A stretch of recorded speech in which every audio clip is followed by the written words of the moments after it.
Thank you so much for joining us this morning. Cup of coffee. The first question is just, what made you say, I want to be the next mayor of Kansas City?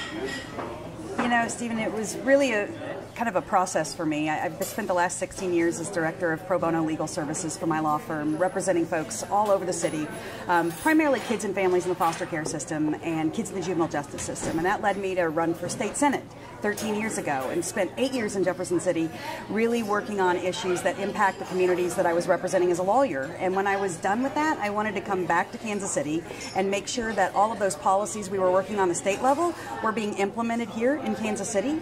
And that's really what led to me wanting to run for mayor, because I just really feel right now that we've had a tremendous amount of progress in this city over the last 10 years, and that progress isn't necessarily being felt by everybody.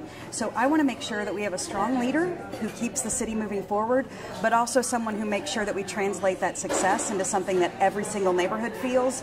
And I have the experience and I've been getting things done for 13 years, and I'm ready to do it. Another item that it will be on the ballot near your name is the pre-K vote that Mayor James is pushing. We've asked every candidate this. Will you vote for it? And if so, or if not, what is your reasoning? I'm voting for it, and here's why. In my work in the juvenile justice system and my work representing families in the foster care system, I have learned that all our science shows that 0 to 5 is really the entire ball game when it comes for kids, getting them kindergarten ready. Outcomes for kids that have quality pre-K, they are 40% more likely to graduate from school. They are more likely to not become homeless, less likely to enter the Department of Corrections. And so pre-K is absolutely mandatory, and I fought like heck in Jefferson City, filing bill after bill to have universal pre-K, and the state of Missouri is not going to pay for it. So in the absence of a state or federal option, I'm looking local, and this plan is not loved by everybody. That is very clear. This plan, a lot of people have concerns about it, but what I'll tell you about this plan that convinced me, because I wasn't involved in the planning process or the campaign or any of that, what really sold me on this is, number one, it's 10 years in length. So at the end of the 10 years, if it's working, great, we'll scale it up. If it's not working, we can roll it back. That's number one. Number two, it is means tested. So the poorest kids in Kansas City are going to be able to have access to the program, and they're going to have the most benefit. And the money is going to allow them to go to public schools that are quality. It's going to allow them to go to private schools like Operation Breakthrough and St. Mark's that are privately operated. This plan is going to put in the hands of parents the ability to get quality pre-K for their kids. They'll be ready to succeed. And at this point, without any other options on the table, I'm voting yes. Transitioning to crime, something that will impact young kids that are growing up in our community. There's no silver bullet solution to fixing crime, but what do you think should be done or should continue to be done to lower crime numbers here in the city? I think it's a whole variety of things. I talked a little bit about being down in Jefferson City and working on things like criminal justice reform and getting smart on crime. I really want to make sure that those things are implemented on the local level. We've started to do that. We're moving in the right direction, but we also need to keep moving forward on some other programs that we have.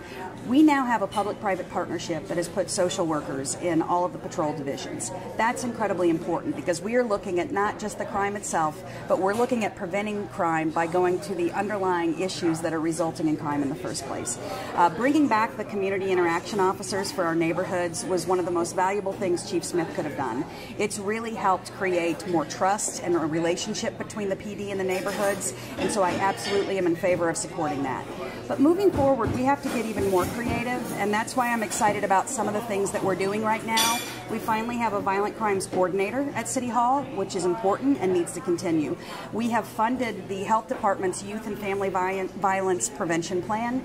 That's something that we need to continue to implement because we need to start addressing those issues. And then frankly, some of the other issues don't have anything to do with crime, but have to do with pre-K and affordable housing and transportation and all of the reasons that people find themselves committing crimes. We need to make sure that we're addressing those issues. And so I want to continue some of the good things we're doing. I also want to really, really vamp up the coordination that we have, because right now we have the resources in the community, we have the people in the community, and they're not well coordinated.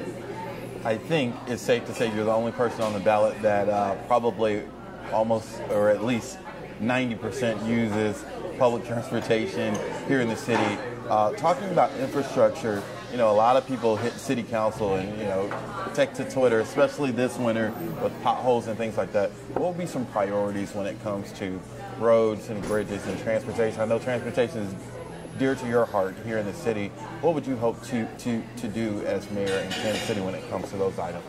I think it's really three things. Number one, public transportation is near and dear to my heart. I was able to get rid of my car about a year and a half ago because I live in a transit-rich neighborhood. I live in a place where I am walking distance from the Troost Max and the Main Street Max and the streetcar, and not everybody in Kansas City is in a transit-rich area like that. And so, first of all, I want to make sure that we have a regional transit authority that is really funded in a regional way, and that's going to be a tough conversation because we're going to have talks with people all over the metro area, not just KC-Mo, about how we can fund a rich and robust and multimodal transit system.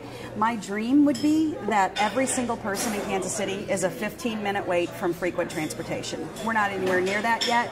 We have an amazing partner with the KCATA. They are working hard to address some of those infrastructure issues. I'm excited about the Prospect Max rolling out. I'm excited about the streetcar being extended, and then we'll have that Main Street Max that we can move on to another line. Those are all great opportunities. We need to keep that moving forward. But other things that we have to address are more basic. Number one, we've got to make sure that when we get hit with winters like we've been hit with, that we have the resiliency to tackle the pothole issue. And the men and women at Public Works who have been working around the clock to address it, I mean, I could not be more thankful for all that they've been doing. But moving forward, we need to make sure that we're putting resources so that we don't have the problems pop up. And so one of the things I'd like to do is continue coordinating not only our resources and our funding, and I'm excited that the budget this year substantially increases funding for the roads and the potholes in particular, but I want to use more of our smart city initiatives to make sure that we're identifying things sooner and that we're coordinating better with the public-private partnerships that we have. And then finally, I want to make sure that we have a multimodal city. So that means if you get around by walking, if you get around by biking, scooters, I want you to be able to have the safe and smooth ride and walk that everybody else has. And so one of the things I'm doing right now, we're actually walking across Kansas City. We started 163rd and Prospect. We're walking all the way up to 148th and Interurban Road. It's north of the airport. And every step of the way, we're cataloging things. And I want to get tools into neighborhoods' hands so that neighborhood leaders can start doing the same thing. Probably lastly, the topic that a lot of people in the city, some have been critical of is the conversation of when and when not to use incentives. Where do you stand on using incentives, using money from the city to either help spur development in areas that are barren, or do you think the city is giving out too many incentives? So there is no question that the incentives the city has given out so far have really been a catalyst to the revitalization that we've seen. We've seen obviously a thriving, exciting downtown. We've seen economic development projects like grocery stores going in areas where we had food deserts. None of those things would have been possible without economic development incentives. But the thing that you have to realize is that they all have to be taken and evaluated on a case-by-case basis. And so the ones that folks don't see are the ones we say no to. And moving forward, I would like to see the incentives continue when it makes sense. For instance, is there a public interest? If there's not a public interest, then there shouldn't be an incentive. But if there's a public interest relating to affordable housing, relating to transportation, relating to job creation and making sure that we attract and retain workers in the city, workforce development, I'm all for using incentives for those, and I will look forward to working with the council and all of our different agencies to make sure that we continue to do that. 30 seconds or less. I know you're head of the airport committee. Finally, we're going to put a shovel in the ground. But 30 seconds or less, why should people check your name on April 2nd? You know, I have spent the last 13 years representing Kansas City, Missouri, and during that time I've gotten a lot of things done, things that people thought were impossible. And they hand me a problem and I solve it. And I tell you what, that includes the Kansas City International Airport. We're getting a shovel in the ground. We're starting to build that airport, and it's really going to help this city keep moving forward and address all of the other issues. And so I would ask for people to vote for me on April 2nd because I've spent the last 13 years getting things done for Kansas City, and I'm excited to work with the people of Kansas City to keep the city moving forward. Councilwoman, thanks for joining us and having a little cup of coffee. You didn't even take a sip yet. I'll let you take a sip. Thank you.